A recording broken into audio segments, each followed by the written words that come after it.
안녕하세요. 처제와 형부의 부적절한 사랑 이야기는 이 세상에 너무나도 많이 있지만 오늘 제가 여러분들에게 저희 형부와의 사랑 이야기에 대해 이렇게 사연을 보내게 될 줄은 꿈에도 생각하지 못했습니다. 저는 20대 후반이고 언니는 30대 초반이며 형부는 언니와 동갑이에요. 언니와 저는 부모님이 돌아가신 후 서로에게 의지하며 살아왔고 콩 한쪽도 나눠 먹는 사이인데다가 주변 사람들로부터 너무나도 사이가 좋다며 입에 침이 마르도록 칭찬할 정도였습니다. 언니와 저는 고등학교 졸업 후 서울로 올라와 대학을 갔으며 아르바이트로 용돈을 벌어 생활을 했는데 그 생활이 정말 너무나도 힘들었지만 든든한 언니가 있었기에 버틸 수 있었어요. 공부를 뛰어나게 잘했던 언니는 우수한 성적으로 졸업을 하여 대기업에 취직을 하게 되었고 월급을 타면 절반 이상은 제 학비와 생활비 그리고 용돈까지 쥐어주더라고요.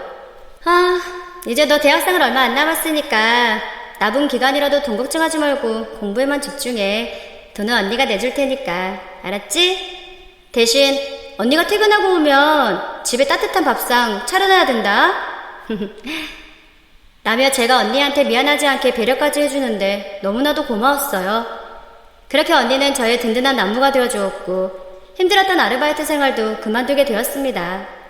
언니하고는 한 살 차이밖에 나지 않았기 때문에 편한 친구처럼 지냈고 모든 걸 서로 공유하고 잘 지냈으며 그렇게 언니 덕에 저는 외국 계열 회사 쪽에 당당히 취직을 하게 되었습니다. 언니는 워낙 빼어난 미인인지라 대학 시절에도 남자들에게 정말 인기가 많았고 수많은 남학생들이 한번 만나자고 데이트 신청을 해왔지만 언니는 그때마다 거절을 했으며 돈을 벌기 위해 그 흔한 미팅 자리도 나가지 않았던 것 같아요. 제가 취직을 한 지 얼마 되지 않았을 무렵 언니는 회사에서 한 남자를 만났다며 저에게 소개를 해주었고 그 남자의 이름은 김석훈이었는데 그렇게 만난 석훈 오빠는 제 형부가 되었습니다. 그렇게 언니는 석훈 오빠와 1년의 뜨거운 연애를 한 뒤 결혼을 하게 되었어요. 형부네 집은 그런대로 잘 사는 집이라서인지 신혼집을 제법 큰 아파트로 장만해서 들어가 살게 되었고 한 번씩 언니네 집에 놀러가서 깨가 쏟아지게 알콩달콩 사는 모습을 보면 조그마한 원룸에서 살고 있는 제 자신이 한심스러우면서도 조금은 부럽기도 하고 은근 질투도 나더군요. 언니처럼 좋은 남자를 만나 빨리 결혼하고 싶다는 생각을 하며 하루하루를 보내고 있던 어느 날 평소처럼 잠을 자고 있었는데 갑자기 식은땀이 나며 배가 뒤틀리듯이 너무나도 아파오는 겁니다. 생각나는 사람은 언니뿐이었는데 하필이면 언니는 중국으로 출장을 가 있었고 어쩔 수 없이 서울에서 연락할 사람은 오직 형부밖에 없는 상태였습니다. 형부, 저 배가 너무 아파요. 죄송한데 지금 와주시면 안 돼요? 구급차요? 그건 아직... 형부는 제 전화를 받자마자 119를 부르며 저희 집으로 달려오셨고 그렇게 응급실로 실려가게 되었어요. 구급차 안에서 형부는 제 손을 꼭 잡으며 아무 걱정 말라며 안심시켜주었고 그렇게 저는 기절하듯이 잠이 들었는데 나중에 깨어나서 검사 결과를 들으니 급성 충수염이라고 하더라고요. 그래서 응급으로 수술하게 되었고 언니가 올 때까지 형부는 일주일간 회사에 휴가를 내고 제 옆에서 극진히 간호를 해주었는데 형부의 그 모습에 저는 지금까지 살면서 형부처럼 다정하고 배려심 많은 남자는 처음 봤어요. 그렇게 일주일간 언니 외에 다른 사람인 형부로부터 지금까지 겪어보지 못한 사랑을 다 받았던 것 같았고 결혼 전부터 형부를 쭉 만나왔지만 남자로 느껴지지는 않았었거든요. 하지만 그러면 안 됐었는데 저는 병원에 입원해 있는 동안 형부에게 뜨거운 감정을 느껴버리고 말았으며 자연스럽게 형부가 남자로 느껴지기 시작했습니다. 아무리 그래도 친언니의 남자에게 사랑을 느낀다는 건 말도 안 된다는 생각에 제 감정을 꾹꾹 눌러가며 참고 있을 무렵 형부와 급속도로 가까워지게 된 사건이 터지고 말았습니다. 어느 정도 몸을 움직일 수 있게 되었다고 생각했기에 형부의 부축 없이 혼자 화장실을 가기 위해 발을 내딛는 순간 갑자기 배가 찌릿했고 휘청거리는 순간 저를 잡아주기 위해 서 있었던 형부의 품에 안겨버리고 말았어요. 그 순간 처음 안겨본 남자의 품은 너무나도 포근했으며 형부에게서 늘 맡아오던 은은한 향수 냄새가 저를 자극하고 말았습니다. 이성의 끈을 놔버리고 만 것이죠. 괜찮아? 그러니까 내가 부축해준다고 했잖아. 자, 내 손 잡아. 내가 잡아줄게. 라며 손을 내미는데 형부를 좋아하는 이 감정을 꾹꾹 눌러 담아야 하는 데다가 지금 말하지 않으면 평생 후회할 것 같다는 생각이 들어버리고 말았고 저도 모르게 형부에게 남자로서 사랑하는 감정을 느끼게 된 것 같다고 말을 해버리고 말았습니다. 형부는 제 말에 잠시 놀라는 듯 하더니 이내 아무 말 없이 저를 꼭 안아주며 보는 역시 아내보다 저를 볼 때마다 두근거리는 느낌을 받게 되어 한동안은 정신적으로 힘들었는데 제 고백에 한결 마음이 놓인다고 말을 하는 겁니다. 그러면서 그 큰 손으로 제 얼굴을 부드럽게 만져주더니 제 입술을 자기 입술로 덮쳐버리더군요. 정말 그 순간은 너무나도 짜릿했습니다. 그때까지 남자와 입술 한번 맞대어본 적 없는 쑥맥이었고 처음이라 그런지 저는 금방 뜨겁게 달아올랐으며 그 순간 하늘에 둥둥 떠있는 기분이 들었어요. 저는 형부에게 귓속말로 형부, 사랑해. 진짜 언니보다 더 사랑하는 사람은 형부가 처음이야. 라며 말을 해버리고 말았고 형부 역시 그 말을 듣자마자 저에게 사랑을 속삭여 주었는데 온몸에 짜릿한 전기가 흐르는 듯 했습니다. 그 순간 형부가 언니의 남자라는 생각이 나지도 않았고 형부를 내 남자로 만들어야겠다는 욕망이 치고 올라오는데 제가 이런 엄청난 끼가 있는지 처음 알았을 정도였어요. 남자에 미쳐버리니 뒷일은 아무 생각이 들지 않았고 사랑의 콩깍지가 씌어져 버리니 그렇게 사랑하고 제 분신과도 같았던 언니는 안중에도 없었으며 형부의 일거수일투족이 다 매력적으로 보이기 시작했습니다. 태어나는 그날 형부는 이번처럼 혼자 있을 때 아파버리면 걱정되니 자기 집에서 같이 살자는 제안을 하였고 그 말에 앞으로 계속 형부와 같이 한 공간에 있을 수 있다는 생각에 너무나도 기분이 좋았지만 이내 언니가 마음에 걸려 흔쾌히 그렇게 하겠다고 도저히 말을 할 수가 없었습니다. 아니 형부가 그렇게 말씀해 주시니 감사하긴 한데 언니랑 형부는 신혼인데다가 제가 눈치 없게 들어가 살면 언니가 좋아하지는 않을 것 같아요. 형부가 언니한테 물어봐서 허락을 받는다면 모를까.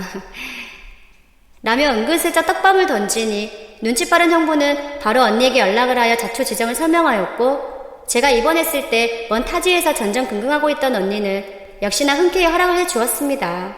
그렇게 저는 형부를 따라서 언니와 형부가 사는 두 사람만의 신혼집으로 들어가 살게 되었고 드디어 그 좁고 좁은 원룸에서 벗어나게 되었습니다. 난생 처음 아파트로 들어가 사니 너무나도 편했으며 언니가 출장 가 있는 한 달 동안은 내 집인 것 같은 착각이 들 정도로 너무 좋았어요. 게다가 아직 제 몸이 다 낫질 않았으니 편히 쉬라고 하며 요리부터 청소까지 모든 걸 다 도맡아 해주는 형부 덕에 더 이성적으로 끌리게 되더라고요. 그러다 보니 어느 순간 스킨십도 조금씩 늘어나게 되었고 결국 형부를 제 남편처럼 생각해버리고 말았습니다. 그렇게 행복한 둘만의 시간은 빠르게 흘러갔고 언니는 출장을 다녀오자마자 저를 꼭 안아주며 제 걱정을 하는데 평소라면 언니의 그 모습에 뭉클해서 눈물이 나고도 남았을 텐데 이상하게도 눈치 없이 출장에서 빨리 온 언니가 대신 미워지더군요. 그날 저녁 그런 생각을 했다는 것 자체가 위험하다는 걸 깨닫고 정신 차리자는 생각이 들었지만 이상하게도 눈치 없는 형부는 언니가 없을 때마다 조금씩 제 입술을 쓱 만지고 가거나 제 엉덩이를 토닥거리더라고요. 형부의 과감한 행동에 에라 모르겠다는 심정으로 저 역시 조금씩 스킨십을 몰래 했고 처음 한 달 동안은 별 문제가 없었는데 2달 정도 되었을 무렵부터 언니는 어느 정도 눈치를 챈 건지 경계를 하기 시작했습니다. 언니는 평소와는 다르게 조금은 냉랭했고 말을 꺼내보고 싶지만 제가 찔리는 게 있으니 별말을 못하고 있던 어느 날 언니는 저에게 술 한잔 하자고 말을 하더라고요. 너 병원에서 형부랑 무슨 일 있었지? 내가 출장하기 전까지는 이 정도는 아니었는데 이상하게 둘이 무슨 일이라도 있었던 사람 마냥 행동이 좀 부자연스럽다고나 할까? 솔직히 말해. 우린 숨기는 거 없는 그런 사이잖아. 안 그래? 라고 물어보길래 어느 정도 술도 조금 마셨겠다. 언제까지 재질 끄며 숨기는 건 아니라는 생각에 형부를 병원 입원할 때부터 사랑하게 되었다고 말을 해버렸더니 언니는 그럴 줄 알았다며 역시나 제 예상대로 엄청 화를 내더군요. 어차피 예상하고 있었던 일이었기에 그동안 있었던 일들을 모두 말하며 형부와 입맞춤까지 해버려서 더 남자로 느끼게 되었다고 말을 하니 언니는 제 뺨을 사정없이 때리면서 지금 당장 짐을 싸서 이 집에 나가라고 하더라고요. 언니가 나한테 이럴 자격 있어? 언제는 형부가 남자로 안 보인다면서 형부 몰래 다른 남자랑 여행도 다니고 잠도 잤다며. 그래서 형부랑 이혼하고 그 남자랑 산다고 할 땐 언제고 이제 와서 이러는 건 뭔데? 어? 왜? 남주긴 아깝고 네가 가길 싫어? 와, 이거 완전 놀부심보네 라고 말을 했더니 언니는 갑자기 얼굴이 빨개지더니 거실에 있는 물건을 저에게 마구 던지기 시작하더군요. 저는 핸드폰만 들고 도망치듯 나왔고 울며 형부에게 전화를 걸어 지금까지 언니가 형부 몰래 바람피고 있었던 것 그리고 방금 있었던 모든 일들을 다 말해버리고 말았습니다. 모임에 나간 형부는 제 전화에 불이 나게 제가 있는 곳으로 달려와 주었고, 그날 밤 형부는 저를 위로해주며 안아주었어요. 우리 두 사람은 수없이 서로에게 사랑한다고 말을 하며 뜨거운 밤을 보냈고, 처음으로 남자를 안아본 저를 위해 형부는 부드럽게 저를 리드해 나갔습니다. 형부와 저는 그렇게 뜨거운 연인 사이로 급속도로 발전하게 되었고, 언니는 대놓고 사랑을 즐기는 저희들을 보다 못해 이혼하자고 형부에게 소리를 질러댔으며, 이미 언니가 먼저 바람을 피웠다는 사실 때문인지 두 사람은 합의 이혼으로 끝내고 말았습니다. 결국 형부와 언니는 각자의 길을 가게 되었고, 형부와 1년간의 동거 끝에 결혼식을 올리게 되었어요. 당연히 그 사건 이후로부터 친척들과는 담을 쌓고 살았으며, 어릴 적부터 너무나 사이가 좋았던, 우애가 남달랐던 저와 언니는 더 이상 돌아올 수 없는 강을 건너버렸고, 언니하고는 둘도 없는 친구 같은 사이에서 원수 같은 사이가 되고 말았습니다. 주변 지인들은 세상에 넘치는 게 남자고 발길에 채이는 것이 남자인데 왜 하필이면 언니의 남자를 꼬시고 유혹해서 사랑을 하고 결혼까지 해버린 데다가 언니 가슴에 대못을 박는 못된 일을 했냐며 욕을 하지만, 언니에 대한 배려가 조금은 남아있던 것인지 언니가 먼저 바람을 피웠다는 사실은 끝내 말하지 않았습니다. 그렇게 형부와 2년 조금 넘게 살았는데, 사람 마음은 참 알 수가 없듯이 그때부터 형부와의 그 뜨거웠던 사랑이 서서히 식어져 버렸고, 우연히 한 남자를 알게 되었는데, 그 연하남을 알기 전까지는 형부가 최고의 남자로 보였지만 형부 같은 남자는 얼렸다는 걸 알 수 있었어요. 그렇게 형부 몰래 일주일에 서너 번은 집에 들어가지 않고 그 남자 집에서 뜨거운 사랑을 나누게 되었는데, 형부랑은 비교도 안 되더군요. 어느 정도 눈치를 챈 건지 형부는 날라리 같은 저와 도저히 같이 살 수 없겠다며 언니를 버리고 저를 택한 게 후회된다고 말을 하더니 결국 저에게 이혼 이야기를 꺼내고 말았습니다.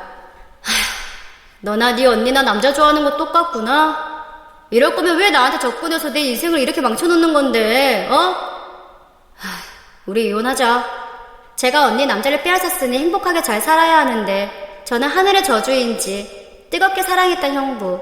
현재 제 남편은 그때는 없으면 죽을 것 같았는데 콩깍지가 벗겨지고 나니 단점이 보여지기 시작했고, 이제는 더 이상 꼴도 보기 싫은 남자가 되어버렸습니다. 언니를 포함한 모든 사람들은 제가 행복하게 잘 살리가 만무하다고 말을 하거나 고소하다고 할 거예요. 그런 욕을 들어도 할 말이 없습니다. 형부였던 이 남자와 저는 이혼 예정이며 앞으로는 남자를 신중하게 만나 잘 살도록 하겠습니다. 제 사연을 들어주셔서 감사합니다.